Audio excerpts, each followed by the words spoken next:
Pamintang durog.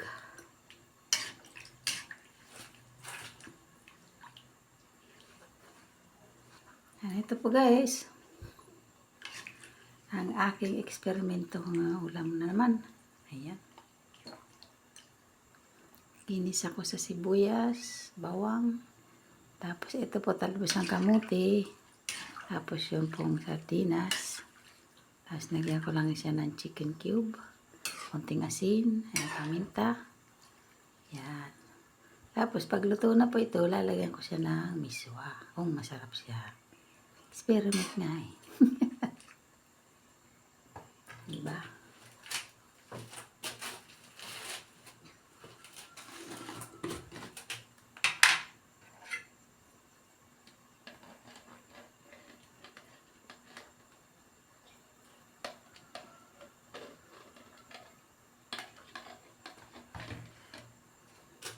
Tapos lalagyan ko siya ng kamyas guys. Ito yung kamyas na binuro ko. Yun. Inanuhan ko na sa tubig. Ay sa asukal asin.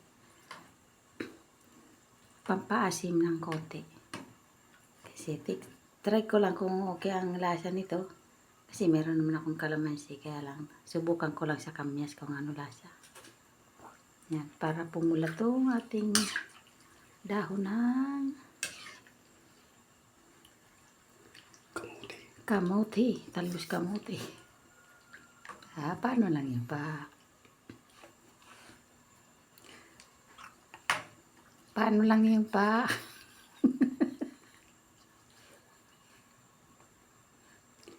Nagawa ko na yun. Nagawa na ko na eksena.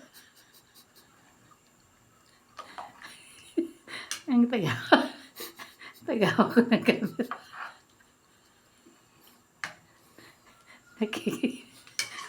Nakikialam. Hindi naman marunong magluto. Puro kain na nga lang. Yan guys. Hindi ko natatakpan guys. Kasi parang hindi ko maputol ang video. Tuloy-tuloy ang video. Pero tatakpan nyo guys kung gusto nyo yan. Para hindi na kasi ako mag-edit. Ayan, diretso na po ito. Kasi mahirap pa mag-edit eh. Kasi bawal lang yung watermark. Kaya hindi na ako nag-edit ng mga video. Diretso na. Ayan. Para walang watermark.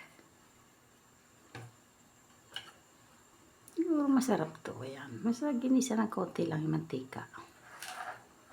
Ayan. Pagluto na itong talbos kamote, madali naman ito lutuin. Ilagay na yung iswa. Ito yung experiment lamang natin guys. First time ko lang magluto nito. Naisipan ko lang.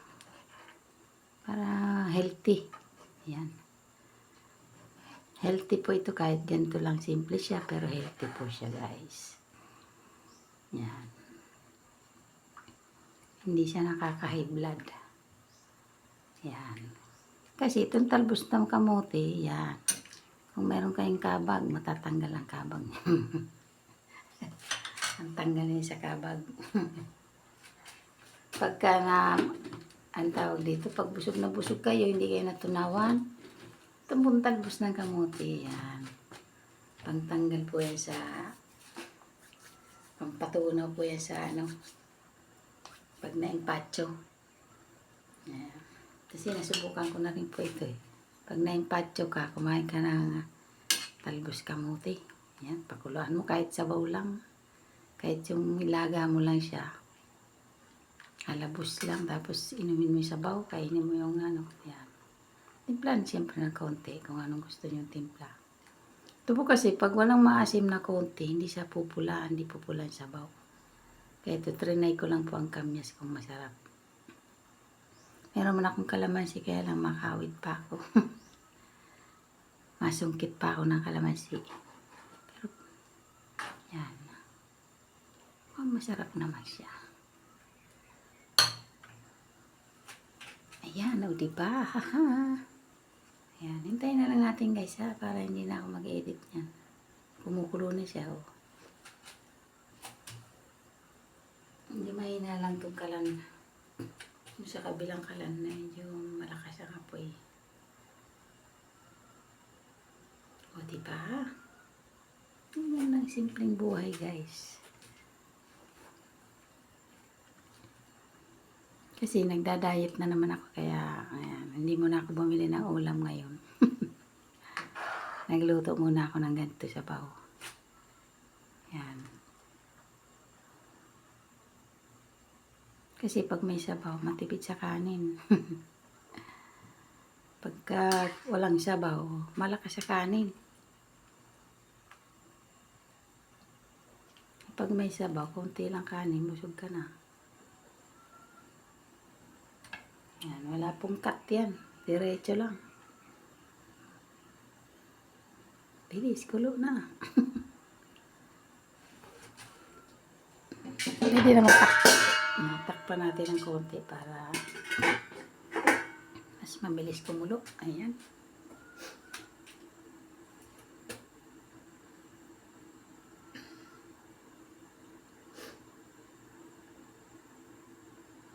Diretso lang yan. Wala nang cut yan guys. Kasi para hindi na ako mag-edit. Ayan. Tuloy-tuloy na lang yan. Kung ilang minuto ang aabutin itong luto na to. Malalaman natin yan.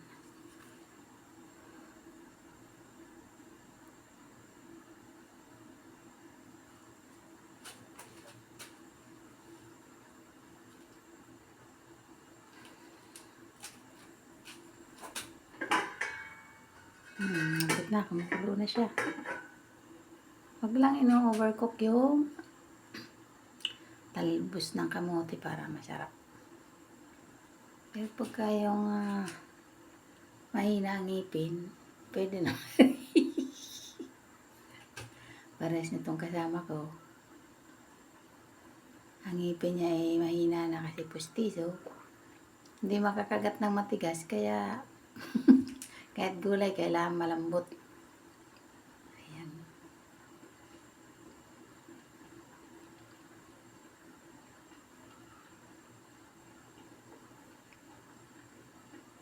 Ayan, ayan, ayan, ayan. Malapit nang maluto. Ayan guys. Kumukulo na siya. Ayan. Takpan ko muna ang braso ko. Wala kasi mapagpatungan ng camera eh. Meron akong stand kaso. Eh, mas maganda na itong na ganito naka-close up para kitang-kita natin. Yan, luto na siya. Yan, kaunti na lang. Luto na.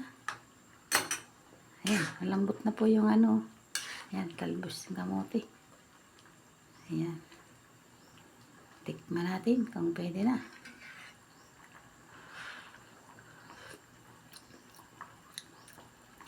Oh, masim-masim na.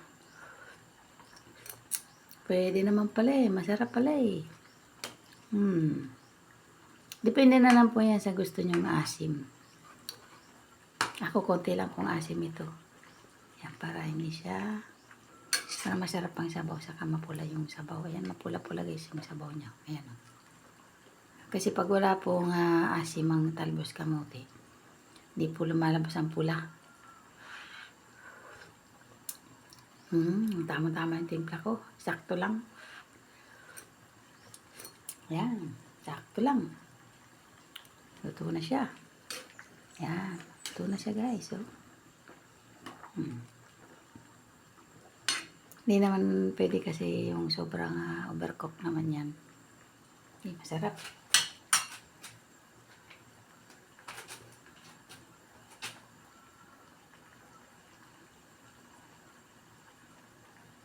Ayan.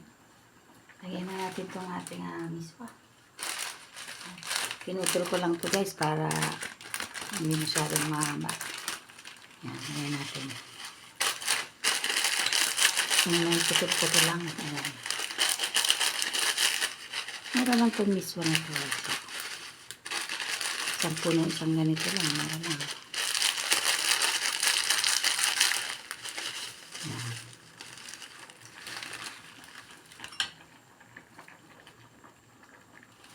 Ubus ko na, no? Marami. Ayan.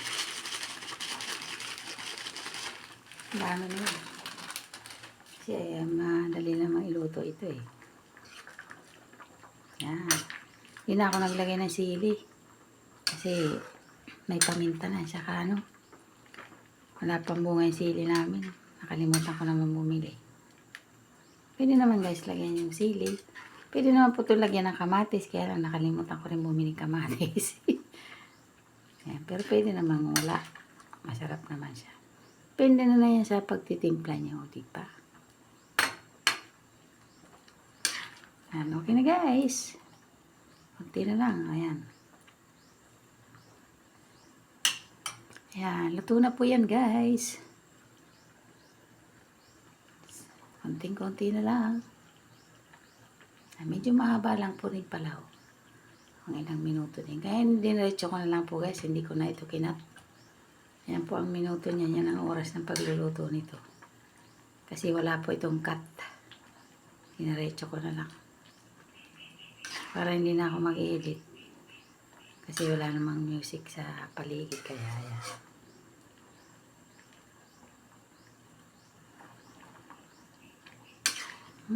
Ayan, dami na. Masarap kasi sa ganito guys ang sabaw. Yan. Yan. Sabaw lang. Okay na. Tikman ulit natin.